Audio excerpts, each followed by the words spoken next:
டேய் மனோஜ், இங்க என்னடா பண்ற? நான் தான் சொன்னேன்லம்மா எனக்கு கல்யாணம்னு. நல்லபடியாக கல்யாணம் முடிஞ்சிருச்சு.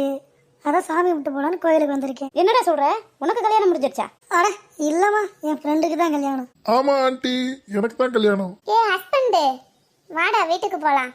கண்ட பொம்பளை கிட்ட எல்லாம் நீ பேசாத. அம்மா, கனகா கொஞ்சம் லூசுமா, மறந்து போய் பேசுது. அச்சோ, புருஷன் கூட யாரும் தெரியாம இருக்கா, பாவம் அந்த பிள்ளை.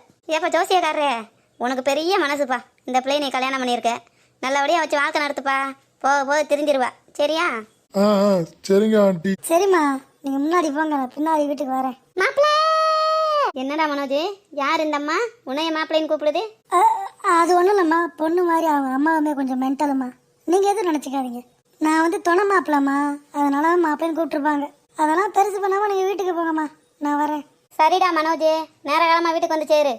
மாப்பிள்ளைக்கு பதிலாக துணை மாப்பிள்ளை அனுப்பிட போறாங்க நைட்ல. உங்க கல்யாணத்தை கணிக்க தெரிஞ்ச எனக்கு கடைசியில என்னைய மாப்பிள்ளை ஆக்குவீங்கன்னு கணிக்க தெரியாம போச்சு. நீ ஜோசியக்காரன் தானே ஐயா, அப்புறம் எப்படியா உனக்கு இது தெரியாம போச்சு? உனக்கு தான் பின்னாடி வர்றது முன்னாடியே தெரியும் இல்லையா? இருந்தாலும் என்னைய மாப்பிள்ளை ஆக்குனது எனக்கு ரொம்ப வேதனையா தான் இருக்கு. என்கிட்ட ஜோசியம் பார்க்கற வர்றவங்கள என்ன நினைப்பாங்க என்னைய? சரியா விடியா, என்னமோ உன்னை உண்மையா மாப்பிள்ளை ஆக்கின மாதிரி ஃபீல் பண்ணி பேசிக்கிட்டு இருக்க.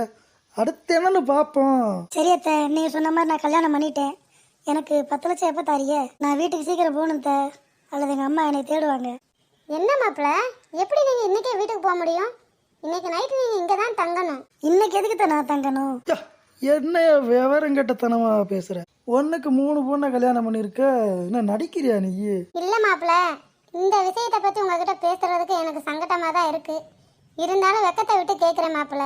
இன்னைக்கு நைட்டு நீங்களும் என் பொண்ணும் சேர்ந்தாதான் மாப்பிள்ள அவளுக்கு நல்லா ஆகும்னு ஜோசியக்காரர் சொல்லியிருக்காரு. அவன் கிடக்குறான் அந்த பிக்காளி பையன்.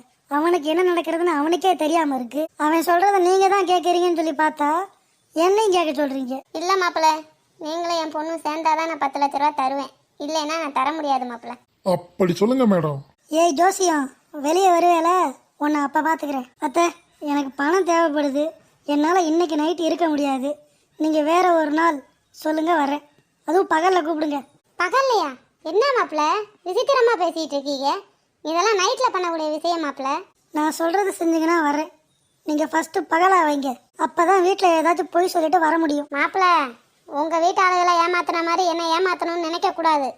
இந்த வாரத்திலே நீங்க வந்து ஃபர்ஸ்ட் பகல் இருந்தாகணும். சரி சரி, அவர் போட்டும். நான் இந்த வாரத்துல ஒரு நல்ல தேதியா குறிச்சு கொடுக்குறேன். எல்லாத்துக்கும் நீதாண்டா காரணம், பணமரமே. சும்மாறா மொட்டை.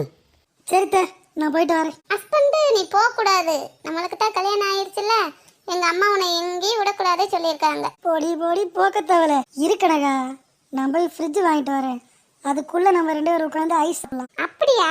ஐ ஜாலி ஜாலி. சீக்கிரமா ஃப்ரிட்ஜ் வாங்கிட்டு வாங்க, நம்ம 2 பேரும் உட்காந்துக்கலாம்.